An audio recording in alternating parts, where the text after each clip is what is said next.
episode really is. I just need to put a disclaimer like, this is not a serious episode. Have you ever watched something that completely rewired your brain chemistry? A procedural network drama might not be your usual pick, but it's ours. This is The Buddie System, a 911 deep dive podcast hosted by three friends who have DM'd each other enough character dissertations to earn a PhD in media literacy. I'm Han, coming to you straight from the characters' heads. I'm Sil, bringing you to the observation deck.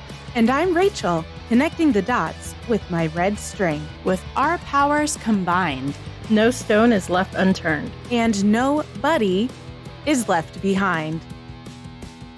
Hello, welcome to our latest mini-sode with the Buddy System. We've got a sweet treat for you guys today. Today we're going to be discussing juice, or broadly or generally sweets theory, because they kind of like go hand in hand. Yes. Especially the focus that we got in season 8 for Eddie. Yeah, because that was kind of like the introduction of juice theory, right? And from that, we kind of extrapolated a little bit more from what we've noticed, kind of like breadcrumbed, if you will, in like throughout season 8, and kind of like made it into a slightly broader topic. I guess just an overview if you don't know about juice theory. I don't know where you've been. Let us enlighten you. Certainly hasn't been 911 internet anywhere. But in season 8, episode 6, Eddie has a meet cute with a hot priest. And is that not what it is? Yeah. The priest is basically like, you seem like you're denying yourself joy, because he watched him like pick up juice and then put it back and pick up water instead. And it just spiraled into this whole thing for the rest of season 8, where we were like, okay, well, that's the analogy. That's the whole thing. Mm-hmm. But, it's very easy to expand on that, because if he's denying himself joy, that's repressing. So we're like, oh, well, that's queer coding. And there's other queer coding things happening in that. And we'll talk about that in another episode, more in depth, probably. And yeah, that's where juice theory was born. Yeah. And then I was like, ever since that, like, I feel like he's been gravitating towards a lot of like sweets and stuff, like indulging more. And I was like, you know what? Let's incorporate that too, because I feel like there's something there. Hence this episode. Especially because all the sweets are mostly baked by The one and only Master Baker. Yes. Buck Buckley. What? Yeah, he's a master baker, all right. Oh my God. Oh my God. Listen, they said that in canon. We can't be blamed. They did. It's true. They did. They did a lot of things in canon that I'm like, okay. Are you sure about that? Or like, there's a joke in here somewhere. Well, there's many jokes.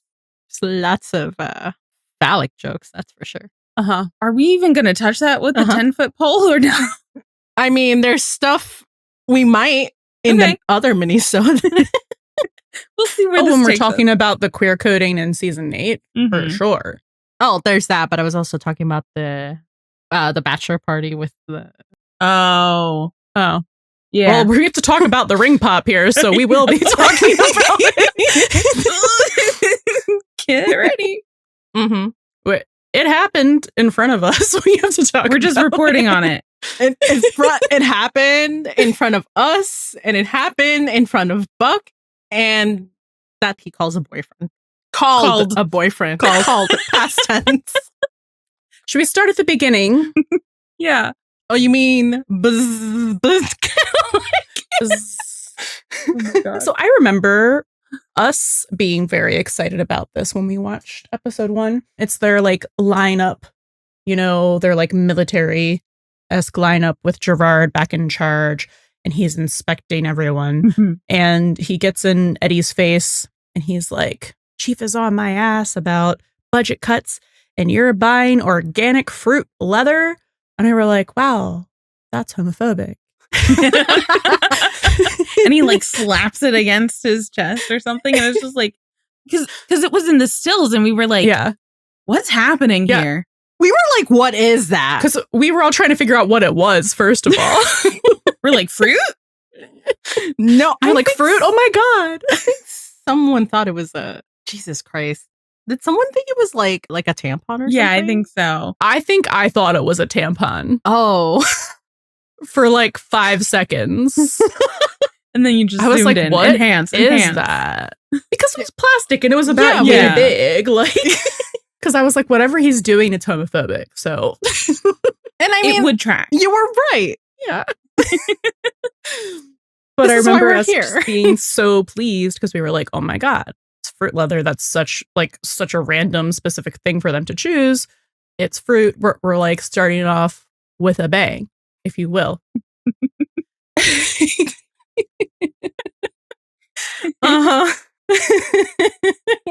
And then we have later on in the episode the saddest birthday party you've ever seen, because it's for a child and the child isn't there, and your husband and his shitty boyfriend are there flirting behind the couch awkwardly. There's cupcakes, but like no one's eating them. Tommy, like I said, no one's eating them. There are pictures of everyone. Oh my God. So yeah, this is just very like surface level reading. Like Eddie repressing a lot of things, right? What's going on with his kid right now? Like he's really, he's denying himself joy, but he's also like repressing all of the guilt and the shame and all of the bad feelings that come along with that. Mm-hmm. So he's not allowing himself to partake in the cupcakes. No, which is such a funny thing too, because it's like he went and either made or probably like bought cupcakes for a party for the person of honor who isn't even there, and it's just kind of like it would be for just the three of them, right? But the only person that we see eat the cupcake, like, well, they have to go off screen to eat the cupcake, but to grab a cupcake is Tommy, and we don't see Buck or Eddie partake in that sweet treat at all. And it's just like so much of that scene is both of them just feeling like so kind of downtrodden about Chris not being there. And it's that absence, right? So like you can't indulge in something that would make you happy because like the person that you're celebrating isn't even there. Yeah. Yeah, it's kind of like what is the point? So they're all like super dejected and really like there's just not anything joyful of what's going on here. Mm-hmm. And then there's that other one that's like literally not reading the room. Well, yeah. He hasn't read the room from the beginning, or he did and he just didn't care. He pretended he could not read. I don't know how to read. That can't hurt me. I don't know how to read. Yeah. No, you make a really important point. I think that like this whole party, like a party is a celebration. It's supposed to be like a joyful event. And this birthday party was devoid of all joy. Meanwhile, we see like the window into like the FaceTime, and Chris is having another party that is full of more joy, we're assuming. And it's just like a punch to the gut, an empty gut, because you didn't eat the cupcakes. No, those poor cupcakes. No. Sad. And who's going to eat the cupcakes like after, such a sad... I can just see like Eddie just packing it all up and throwing it away, actually. Either that or he's like crying and in eating the bathtub and eating like with the shower on a la Peter B. Parker. Eating pizza. Quite possible. I could see it. Yeah, those are the two options. Yeah. Eating his feelings or throwing it away because it represents his failure. I would imagine he threw them away. Yeah. Like, I don't deserve these. I'm a bad Or he dad. gave him the Tommy because Tommy yeah. wasn't eating them. Since you seem to have an appetite. Here. That might come into play later on as well. Okay, so the next episode we have is in 805 Masks. So Eddie really is He's doing stuff in this episode. Listen, it's just that when you think about the role that Eddie plays in this episode against Buck and Redacted over here. Yes. He's not even the third wheel here. No. Tommy is. Tommy is the husband. He's the husband. The other one's just the visitor. It was shown in the first hospital scene. Anyway, I'm sorry. Like, I don't even know why I'm still giggling. I can't.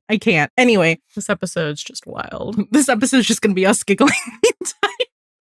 Well, I think we're giggling because what we have to talk about is super gay. Anyway, yeah. So, really and truly, Tommy is a visitor in this episode.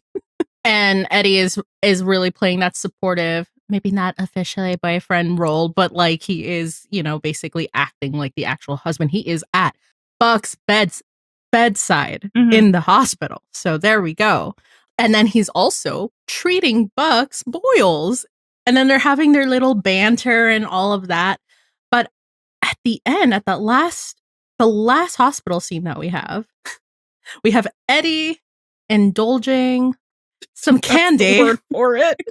Some candy, particularly a ring pop. Right? Stop. I'm not even looking at you guys. I just hear you guys. He's indulging a sweet treat. It is a ring. It is a ring pop, and he's Rachel, be happy you're not doing this. How are we supposed to be serious about him filleting a ring pop? That's the only word that was in my mind right now. I was like, can't say it. You know what? Fine. He's sucking on a ring pop right in front of Buck Buckley and Redacted. I don't know what kind of the eye contact. I don't know what kind of acting choice that was. I don't. What direction was happening? What was happening here? Why we have that? These are the burning questions we have. What was up with the editing, guys? But we have it, and it's not even just like one shot. It's like multiple. It's that entire scene. 2 or 3. Yeah, it's that entire scene. Yeah. And he's giving bombastic side eye, except it's like dead-eyed, staring straight on. Yeah. So while he has that ring pop, how do I want to word this? Well, he's enjoying it. No, I can't say that. I'm trying to make it like dirty, but not as dirty. As filleting. I have nothing.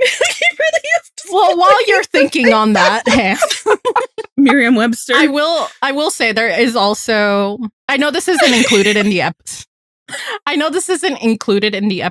Because what we got was different from what we got at the final cut. But I know there was, after season 8 ended, there was like some behind the scenes stuff, and we had Eddie doing something else with a piece of food. I'm not even sure what that is. Is it ice cream? I don't know. But he is eating something in the hospital scene where Buck is getting his shoulder reset. Mm-hmm. He is eating something as he's holding the magazine up. So like that scene could have played out differently. So we could have had this twice. Oh, is that on the website? No, it's from a crew member. Mm-hmm. Yeah. We'd have to track that down. We'd have to dig. Because I still like, even as much as I try to look, I could not tell what that was. Did you find it? What are you eating, dude? Is that a donut? Donut! Oh, a glazed donut. So interesting. Okay, so go talk about that. Talk about that then. I can't say anything serious about this shit. There's so much innuendo. So, yes. So, he actually I was able to zoom in on the picture, probably link it somewhere in the notes are. So, he actually is eating either a powder or a glazed donut. No, it's a glazed donut. A glazed donut in that scene when he's holding the magazine while he's at Buck's bedside. So, it's just, that thread is just very interesting. So, yeah, there you go. We could have had this twice. Which is also kind of interesting, too, when paired with the magazine that he's holding, right? Because it's a it's like a Sports Illustrated. Essentially. Oh, yeah, it's a swimsuit edition of Sports Illustrated, basically. Which can also be like another form of like indulging, right? Or like Or repressing. It's like both at the same time. Exactly. It's like societally acceptable indulging, right?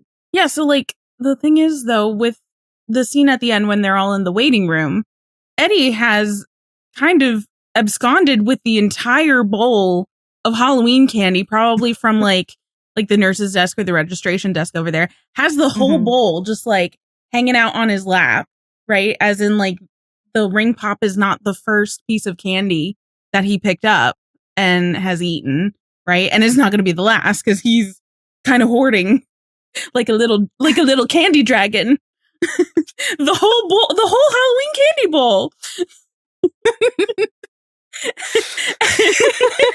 This episode really is. This is why I need to put a disclaimer like this is not a serious episode.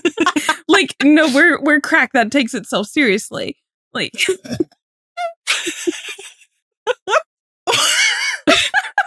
anyway, continue to Rachel with your point. So, like what I found really interesting about this is that yeah, we had that little piece with the fruit leather in episode 1, but like nothing that really stood out to us in between like 802 and 804, like those 3 episodes until Masks, right? Which obviously aired before Confessions when Juice Theory was born. But I found it really interesting because we know from all the behind the scenes stuff and the production codes that 806 was filmed before 805, right? Because of the shaving the mustache. Yep. And then they had to put a fake mustache on for Masks. So, or at least parts of it. So to me, it's really like a continuation of that character choice that like kind of started in 806, but because of like the way production like worked out, it kind of started preceding it, right? Because there's kind of no reason why Eddie would all of a sudden be allowing himself to indulge in these sweet treats and give himself joy, because that conversation in universe hasn't taken part yet. But I think so like just on a production standpoint, I think that's kind of interesting that like that was a through line that was consciously thought of, but it just happened to air before. So looking at it like within universe, like in the text of it, I think it's kind of interesting too, because there then seems to be like Eddie wanting to like let himself enjoy some things, but he's still in such a like a tug of war with that, right? So like in this instance, it won out probably because he excused it as like Halloween, like it was a special occasion. But then in the next episode, like he pulls back again and is like, I don't deserve any of that stuff. So it's like it's all part of like the same conversation, but it's interesting to see that like in text, it seems like he really does want to allow himself some of these things, but then he remembers and is like, oh no, can't do it. Not allowed. But I was allowed this time because it's Halloween and that's what you're supposed to do. That's like what's expected. The way that I look at what he is using the sweets for in this episode is a distraction. For sure. From what's happening around him. Like he's very much eating his feelings. Well, yes, because he's so kind of like beside himself that Christopher isn't there with him to celebrate Halloween. And not only that, but like him knowing earlier in the episode when he's talking to Hen and Chimney, I think, where he was talking to Chris, like actually talking, but then Chris was like, I'm not interested in Halloween anymore. So it's like that extra layer of like, not only is Chris not there, but he also knows that Chris isn't participating in Halloween where he is in El Paso anyway. So Eddie is also kind of like mourning a little bit of his kid's childhood, or an aspect of his son's childhood in that way.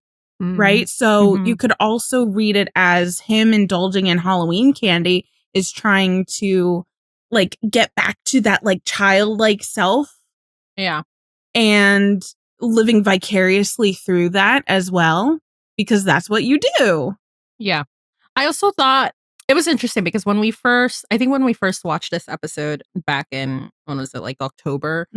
And, fandom reaction was kind of, I think, divided, I guess, because I think we all saw what this front was for what it was, right? Like, he was, like, a half of the reaction for, like, half of fandom's reaction for, like, Eddie's characterization, especially in this episode, was like, why is he acting like this? Like, it seemed like he was kind of dismissive, I think, towards Buck as well. Like, there was just a flavor of that. I mean, I didn't truly read into it like as mischaracterization. No. I just think this is also part of that repression that he has. So, and that's how I read, like, this, him, like, just reading the magazine in the hospital too. Like, I thought, like, it was just, like, again, like the title of the episode, like a mask. So, I mean, you brought it up. So, I mean, just think about the last time that he saw Buck in a hospital. So it's probably hard for him to see him in a hospital bed.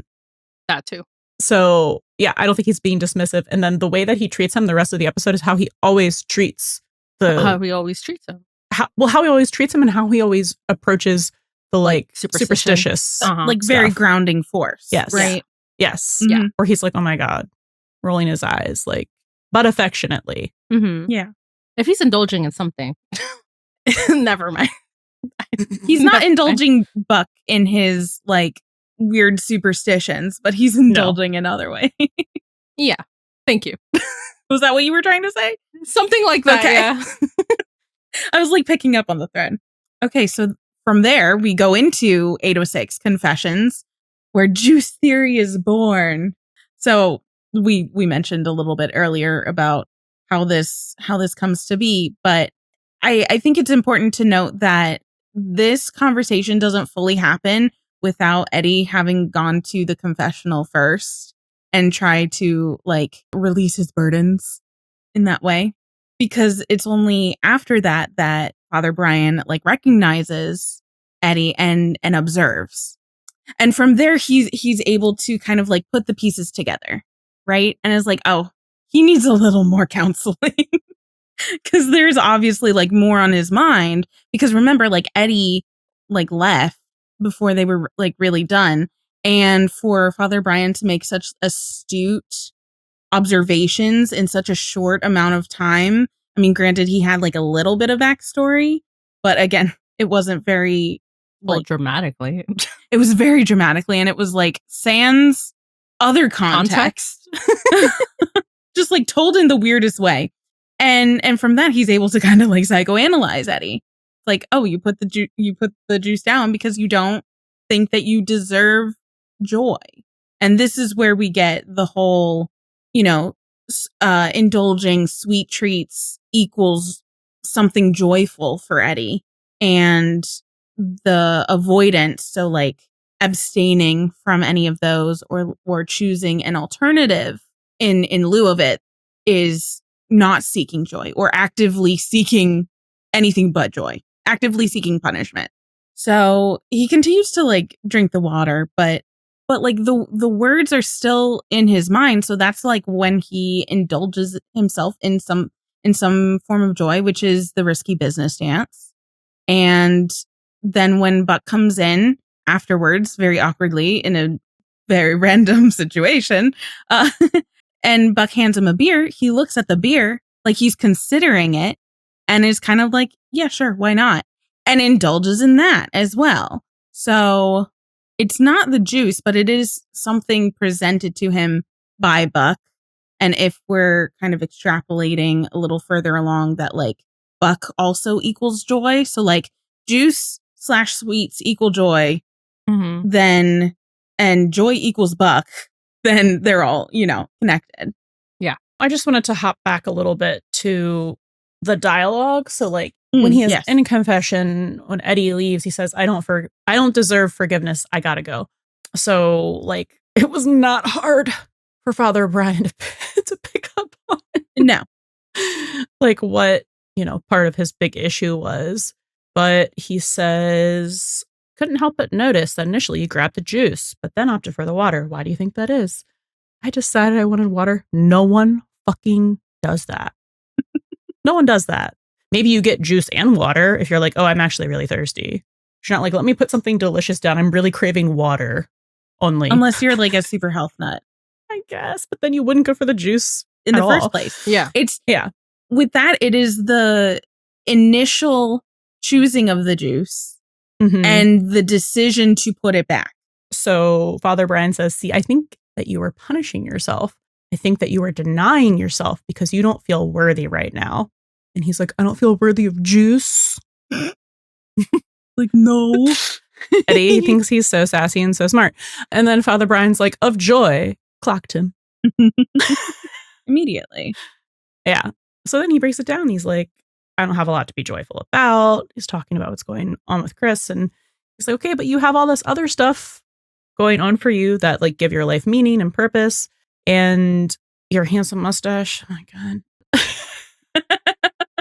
That's for another episode. But he tells him, in the meantime, stop punishing yourself.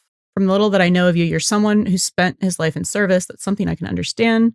But we can't take care of others if we don't first take care of ourselves. And then tells him once he does Our Fathers that he wants him to do something frivolous, something fun, and something that expresses pure joy.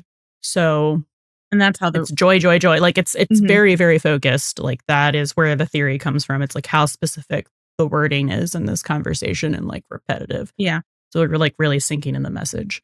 And I guess that also like with that extra context of the dialogue, like do something frivolous, do something that is joyful. And if we take the entire like risky business dance scene, including when Buck comes in and Eddie sits on the couch with Buck and like spends time with him and drinking the beers, like that is still something that would be joyful to Eddie, right? Like it's all kind of connected and encompassed in that. Like it's not two separate things. It's Buck is part of that joyful moment. Even if Buck isn't joyful, but that's beyond the point for tonight. He's happy that Buck is there and Tommy isn't. He's having a great time. Yeah, like to Eddie, kind of what could have made that moment better than to share it with his best friend. You know? It's true. Are we counting 807 because popcorn is not sweet? Well, it's like a nom nom. Well, it's a snack, but it's not a sweet treat. I didn't put popcorn there, but because I just watched it, it's a small tidbit because Buck is baking a lot. So they're at the firehouse, right? In 807 Hot Shots. So he made baked ziti and he baked bread pudding and like Eddie, like, you know, he bounds up over there, right? And he's like, he literally go like he's leaning over the counter, he's like sniffing it, like literally like taking a line, like a whole. He's got to snort that baked with love scent. He loves it. And he's like, when did you become such a master baker? And he's like, when Tommy dumped me. And that's really. Oh, and then there's the whole like chasing him around with the thing. So I don't know how you want to extrapolate. No, with that, I think it's a continuation of like finding those joyful moments, kind of like the dancing. So he's learning that Buck is baking. It's a continuation, right? And it's a continuation because it also very much pertains to Buck in this instance, because now we know like Buck is baking. He's making these sweet treats. We see that Eddie is very interested in them. And then he's also doing these kind of like more frivolous things, like jumping over the back of the couch and like playing keep away with the phone and being just like very silly goofy. So he's kind of like indulging in that. Yeah. Especially, I think, and he might be like overcompensating a little bit too because Buck is so like not joyful. He's very upset. So trying to like lighten the mood, which is not normally Eddie's MO. So I think it's all like connected in that way. Yeah. Okay, so in 808 Wannabes, so at the end, well, towards the end of that episode, we have another famous kitchen scene with Eddie looking at his iPad saying some things that are wild out of context. And then Buck shows up and lets himself in to the house, as he does. And he has a giant basket that he prepared so nicely and beautifully, full of baked goods. Wrapped in everything. Yeah. Mm-hmm. He just like wrapped the stuff for like Maddie and Chimney in like plastic wrap. It's like, here's your loaf. And he did like a full presentation for Eddie. Yeah.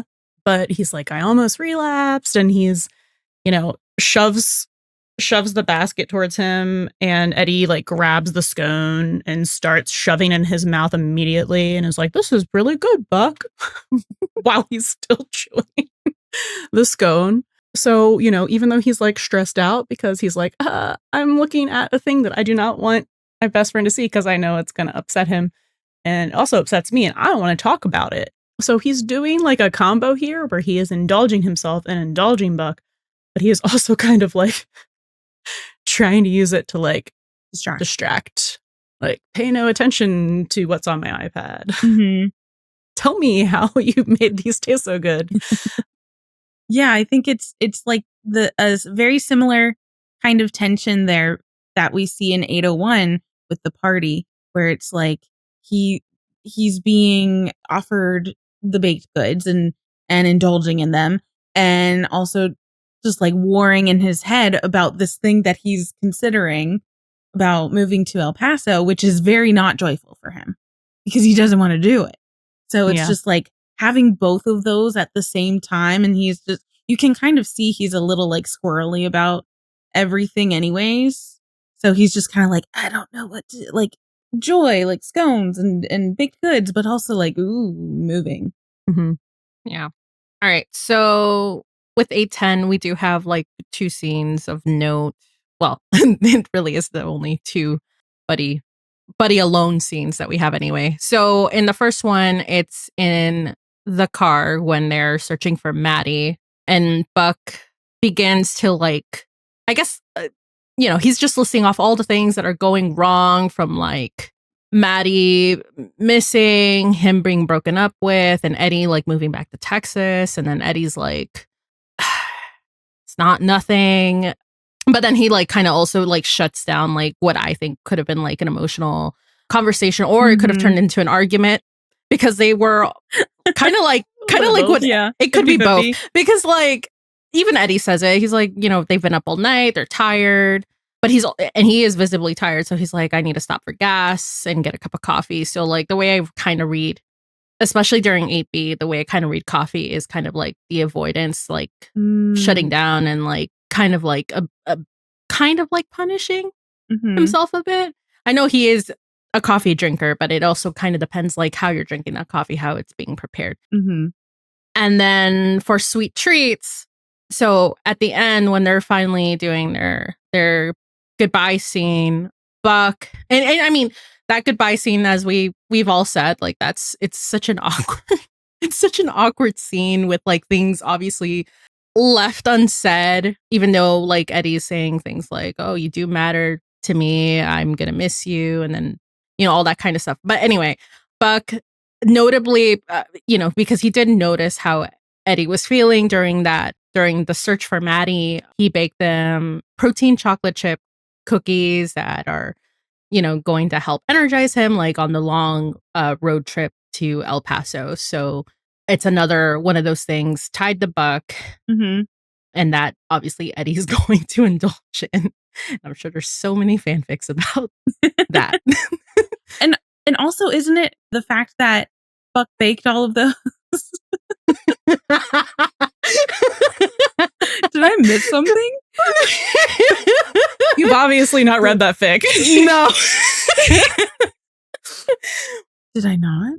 It's akin to almost like bagel fic style kind of. Well, not really. It's very freak for freak, actually. There's something about.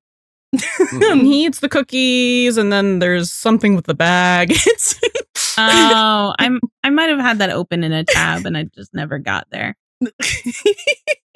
I can imagine. That's why I said it. I needed someone to laugh. I was trying really hard not to. I was like, which one? It's like, well, there are a bunch of fics, but that's the only like freaky one. Anyway, Rachel. What I was going to say, also the fact that like when Buck baked the cookies, he specifically said like, and save some for Christopher. Right. So it's not just about Eddie's joy. It's about Christopher's joy too. and how Buck is looking after both of them or looking after both of their well-being and their happiness a little bit as well. Mm-hmm. So that just like, I think really helps solidify that Buck is also the joy in their lives equation. Yeah. In both of their lives, not just Eddie's, because if it was just Eddie, he could like, pass that off being like, oh, whatever, I don't deserve it. But because it's also for Christopher, then he can't really ignore it. Okay. And then for 811, you said bro. Was that in relation to anything or just like, my God, the episode? Just my God, the episode. There's nothing there for this, I think. So no, I just unless someone thought of something, can pull something out of their ass, I don't have anything for that. No, it's fine. I just wanted to make sure. Because like sometimes your bro is like, bro. What flavor of bro are you talking about? Yeah, I can tell by your intonation. So then we have in our El Paso era with 812 disconnected, we get Uber driver Eddie. So he's made the move to El Paso. He's trying to basically win Christopher back. He's trying to show up as a good parent. And the rest of his identity gets stripped from him because he doesn't get to be a firefighter over there, at least not yet. So what does he do? He becomes an Uber driver, and he must have seen something because he supplies like his car with like these little mints or candies or whatever. So he's offering these sweet treats to his riders, right? But he doesn't take any of it. It's only for others. And kind of continuing that coffee is avoidance thing that you were saying, Sil. We do get a lot of, there's that one conversation with one of his passengers. Thank you. I'm like, client? No. It's like riders? Yeah. With one of his didn't like that either. With one of his passengers who has done the rideshare thing before, and she gives him some tips and tricks, and she tells him, like, oh, don't get coffee because you're going to be spending too much time like looking for a bathroom and all of that stuff. So like he switches out the coffee for the energy drinks, which you kind of think would be indulgent. But in this case, like both the coffee and the energy drinks are to keep him alert and kind of just like help him do the job. So it's not really feels for like any punishment. like, it's not really for any like enjoyment. It's mostly just to like get the job done. Give him a boost of caffeine so he can do what he needs to do to provide for Christopher. But there's nothing like that he really enjoys there. And I mean, there's the funny scene where he takes like the shot of the energy drink and he's like, woo! But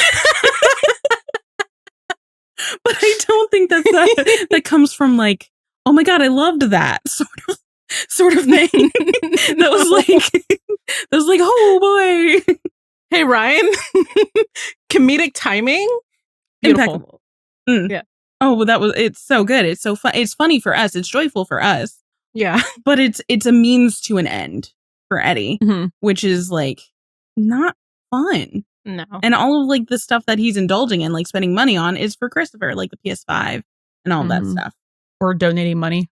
Yeah. It's really like all those things that he like, the energy drinks, the coffee, especially the energy drinks, like trying to keep himself awake and alert. I also like akin to it to like him being like, and I mean, this is generally as well, like a shell of himself. Also because of like, I know this is not, a sweet or anything, but I'm like thinking about like how he's also dressed and all of that kind of stuff. So he's like putting that front while he's there, and it's just like a shell of himself, really. Yeah, I just thought of really quick another reason for the coffee being avoidance is also so he stays alert enough not to let his walls down.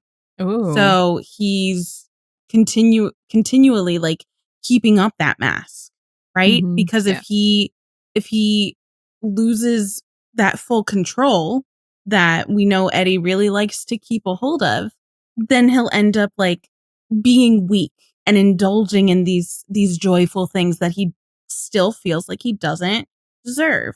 So it's a way for him to be like, and also isn't coffee like a it curbs your appetite. Mm-hmm. So it's him just like trying to avoid like any of that weakness coming through, because that's really what he still sees that the sweet treats, the joy it has is weakness, but it's not. That was just my brain bust. Thank you. You ready to talk about She Who Must Not Be Named? Yeah. This is perfect. It's like landing on everyone. So like, I don't know. Oh, Helena Diaz, when we catch you, and season 8, episode 13, Invisible. I'm going to strangle this woman. So Eddie is doing Uber Eats, I'm assuming, along with the Uber driving. So he's like, he's shopping for the groceries and delivering them. And so he's loading groceries into his car in the parking lot, and he runs into his mom. And she's like, what are you doing? Stocking up for a sugar crash? Are these really the healthiest choices you could make? Bro. And he's like, they're not for me. I'm delivering them. And she's like, well, I guess that's better than thinking it's what's in your cupboards when Christopher comes to visit. We were incensed when we watched that. Oh my God. And he's like, no. And Chris comes over. We usually just drink and smoke cigars. A form of indulgence, right?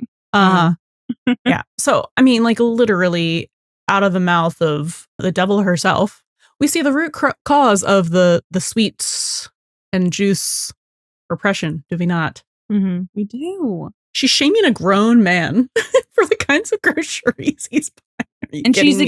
And she's excusing this as, being conscious and wanting to care for Christopher, which I think is interesting when you pair that up with Buck as well in trying to provide, something joyful for Christopher too. But whereas, Buck's is like protein cookies, so there's a little bit of like healthiness in there, I guess, as far as like cookies can be healthy.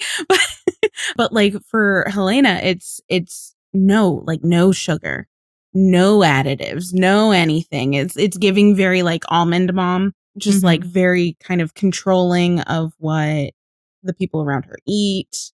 And you can't put anything bad in your body, and because that's weakness. So it goes back to that impetus of like sugar, sweet things equals joy equals bad. And that's what Eddie is trying to unlearn. And he's having a hard time doing it. Yeah.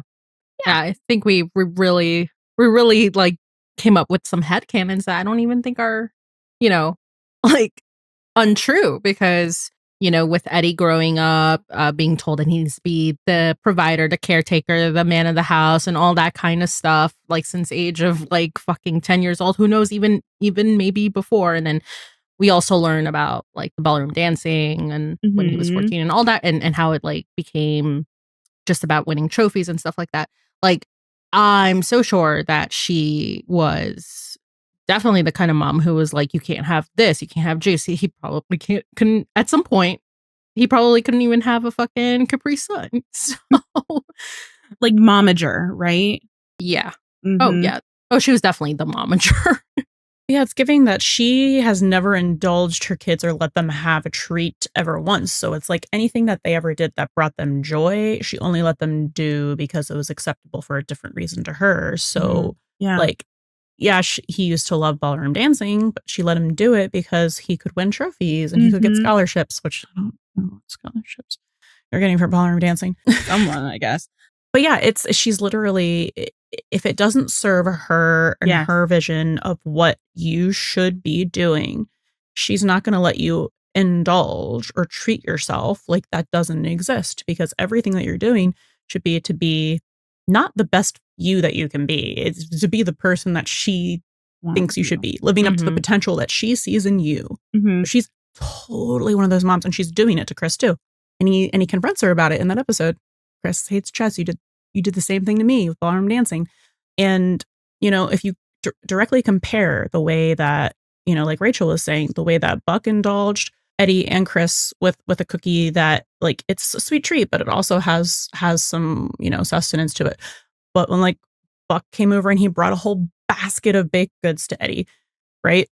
And compare that to, what else what does Eddie do? He buys Chris a PlayStation. Like they're doing stuff to indulge like actual interest or things that will bring the person that they care about joy, that will make them happy. Not just like, is this healthy for their body or the vision that I have for them? Yeah. Like Eddie and Christopher or Eddie and Buck do that in the way that like they're giving something, right? Mm-hmm. And then Helena is doing the taking care of by like removing something out of the orbit, which still goes for like all of the ballroom dancing and the chess, because those should be joyful, like fun things, right? And she is removing the joy out of it because it can be, I lost the word that I was trying to think of, but she's removing the joy from it because it can be not damaging, is it? No, like not really useful, but she sees joy as a distraction, like it's or like it's not something that's unnecessary. Yeah, it's like frivolous. She takes something that's joyful, removes the joy from it because it can be kind of like manipulated in a way that will be productive in a like getting awards and trophies kind of way, like something with notoriety, I think was what I was trying to say. Something along those lines. Something that will fall into her vision of like success for her children so that she can tell other people how successful her children are. Yeah. And take credit for it, I'm so sure. Oh, probably. Yeah. Like, think about how she doesn't even acknowledge that he was a firefighter during that episode. No, she's like, look at you now, you're an Uber driver. Which is so funny because, you know, like Eddie has a silver star. You would think that would be the pinnacle of her achievement. Yeah. No, it really only impressed his dad. Nothing about it. Yeah. Anyways. The Diaz parents, one day, it's going to be on site. I don't know. I don't know from who. And I don't know if it'll ever happen, but if I come across you two, it's on site. Oh, it's me.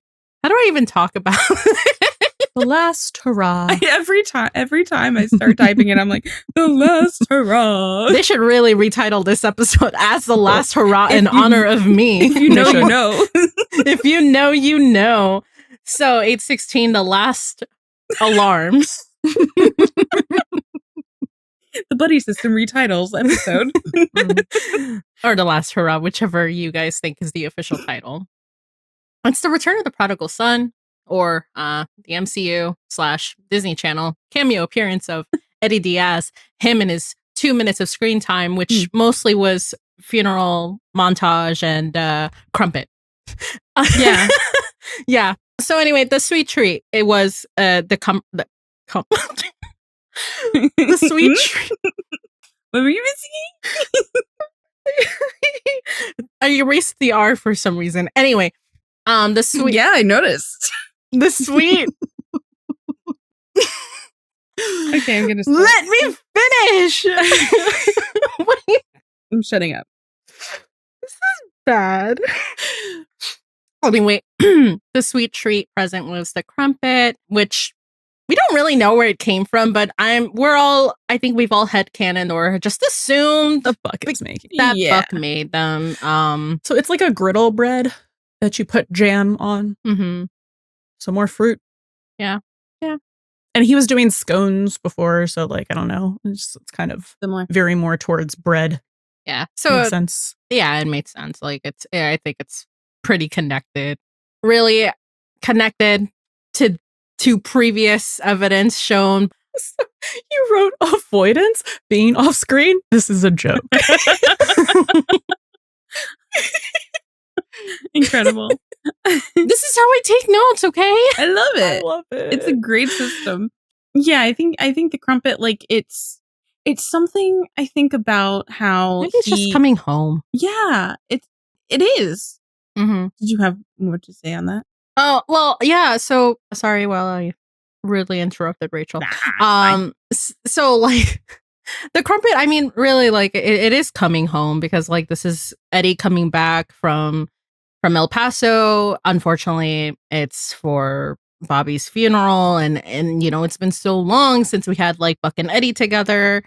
I guess this is where I can actually incorporate it, which it did have like a kind of moment looking at each other where, you know, Eddie, and this is that glaring like hint of like how the rest of Eddie's season is going to, you know, keep going, which is him saying I should have been there. So there's that guilt and all of that. And then Buck is like, you're here now.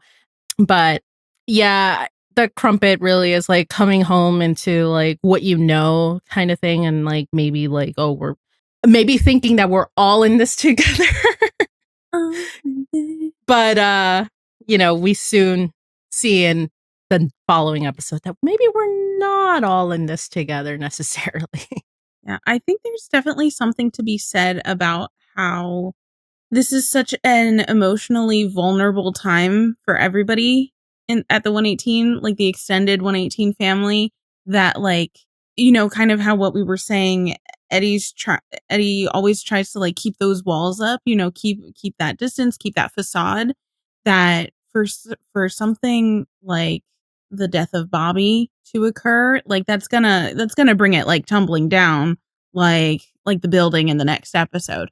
But I think him indulging in the baked goods here with the Crumpet is also him expressing in a very subtle way like his emotions and his vulnerability and how like upset he is. So he's looking to like hold on to any little piece of joy that he can, because this is such like a lack of joy full time, like literally the worst time.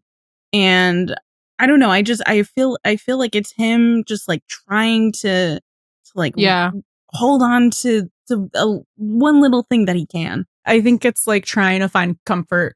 It's like a comfort food because it's like a griddled bread. So it's like very buttery and you put fruit on it with more butter. So it's very much just like trying to find comfort, and things always taste better when they're homemade. Yeah. From someone you love. Yeah. In a place that you feel like you're at home. So I think it's very much like him. He's probably eaten like 4 of them. It's very much him. He's kind of eating his feelings again, but like I think it is very much like trying to hold on to that comfort that like he hasn't felt since he was last there. Yeah. And it's like it's there, but it's not the same because obviously he's there for a funeral. Totally. And I think it kind of like, I don't want to talk about the next thing. I think, Han, it's your turn. But like, I think it really truly is like holding on to it, because once we get to that next episode or the following episode, it's kind of taken away. Yeah. So then we get to 8:17, which is titled "Don't Drink the Water," which I know we all thought it was pertaining to some other storylines. I do still think the title is like kind of ironic for this kind of conversation, but we get, you know, the kitchen fight with Buck and Eddie. So like we're assuming the sweet treats are what Tia Pepa prepared for dinner, right? During that apology thing. Yeah. But even before that, I think it's interesting because we see the avoidance like with coffee again, because Eddie is talking to Hen and Karen and they're drinking coffee and they're pouring coffee, and Eddie is specifically talking about, you know, getting the job offer at the El Paso Fire Department, and then talking about like avoiding telling Buck. So we see him drink the coffee again when they go into the kitchen, or like when Eddie enters the kitchen and Buck is already like mad because he found out about the job not through Eddie, and Eddie is there like pouring himself another cup of coffee because he's like he was trying to avoid telling Buck about the job. So it's that avoidance, that trying to like keep those walls up, even though that whole conversation is like trying to reach each other like emotionally, but it doesn't really work.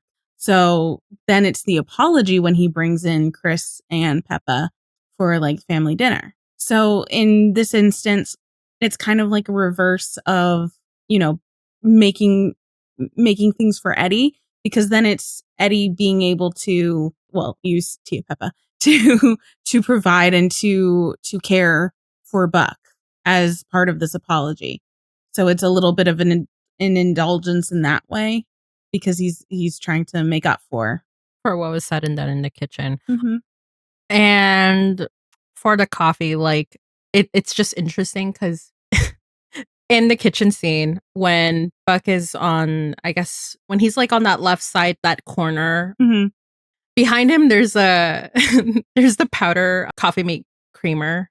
Yeah. Obviously Eddie's not reaching for that. So he's straight up drinking black coffee, which again to me, like if for someone who seems to like to indulge in a lot of sweets based on the evidence herein, you know, odd thing not to grab. And honestly, I don't even think like, okay, so this is more headcanon territory. I don't even think like he would, like if he was making his own coffee, I don't even think he would be using the powdered shit because like I think that's gross anyway. He'd use that like nice organic creamer. I don't know. And I'm sure that I feel like that coffee was cold anyway. Like it's been sitting there hours since the morning. Yeah. So that's really punishing himself. Yeah. And then kind of like, and kind of what I said a few minutes ago, like, again, like there's the absence, like everything feels like the opposite. So like the crumpet was like the last like sweet treat that he had. And then especially most likely made by Buck. And so now there's just nothing. It's just empty. So that's what we have. Also, I don't think we wrote it down. But he in Masks when they come back to the station after he treated Buck spoils and everything, and he goes to pour himself like a black cup of coffee, and he's literally avoiding eye contact with Buck. Yeah, he's not looking at him. That's what I was saying. Like, I feel like Masks. I mean, he really was wearing or some. There was just some kind of mask going on with him, especially in that episode. That was like very telling. But like he still cared for Buck. Like there was nothing wrong with the way he acted, but there was just something that was very telling that obviously would be revealed in later episodes. Yeah. Eddie plot of it all. Which again, I still think is kind of because they did 806 before 805. So it just kind of like, it bled into each other. But it's one of those things. It still works, right? Yeah. Yeah.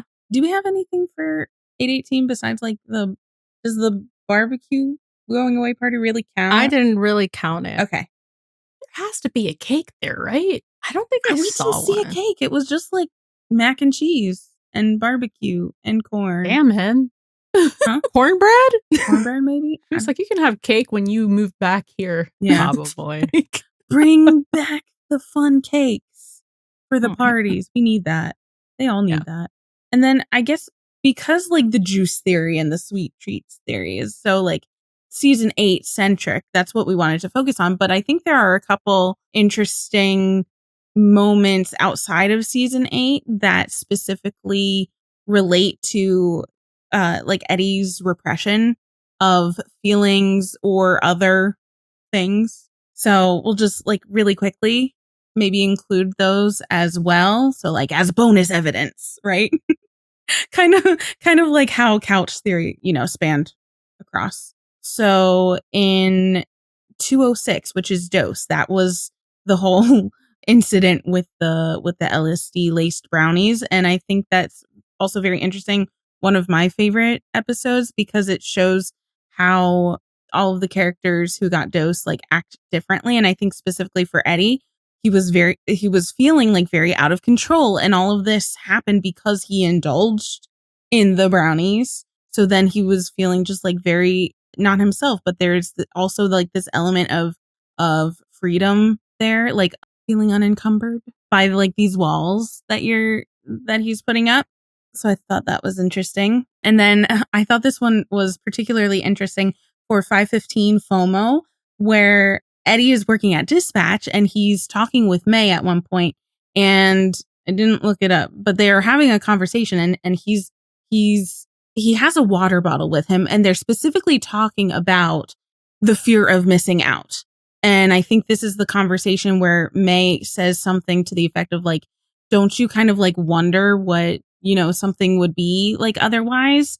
And to me, I was like, oh, that's kind of related to the juice theory because that's another thing that he chose, like water in lieu of something else. So that fear of missing out, that idea of, treating yourself or indulging in like this other thoughts or what ifs sort of scenarios, that might be an interesting thing to incorporate as well. And then in 615 with Death and Taxes, we have Eddie and Chris making s'mores, and just the idea that s'mores remind both Christopher and Eddie of Shannon.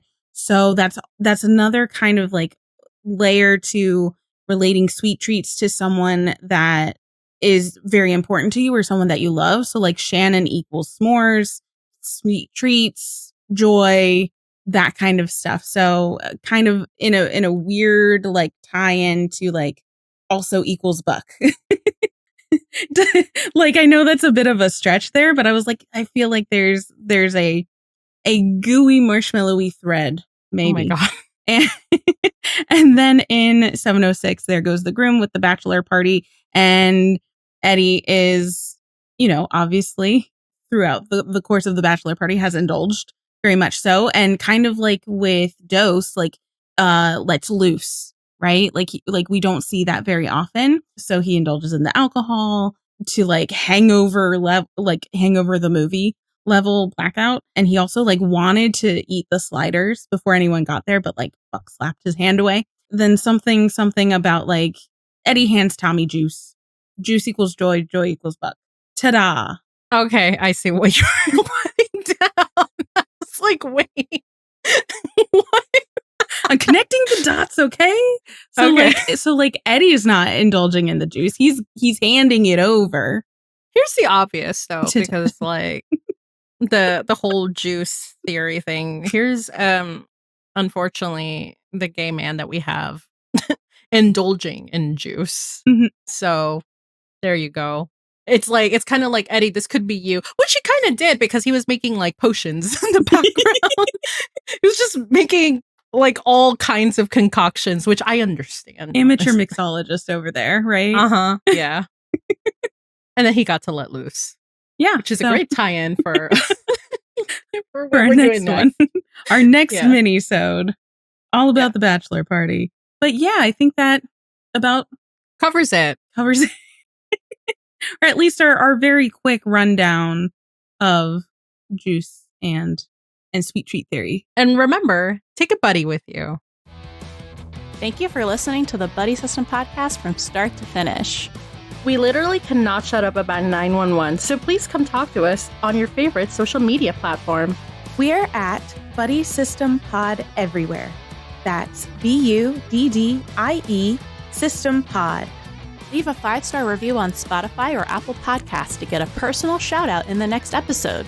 The Buddy System is a Nerd-Vergent media production featuring music from Divinity. Can't get enough of the buddies? Subscribe to our Patreon for access to exclusive content in our Discord community. Catch you next time, and don't forget, Bring a buddy with you.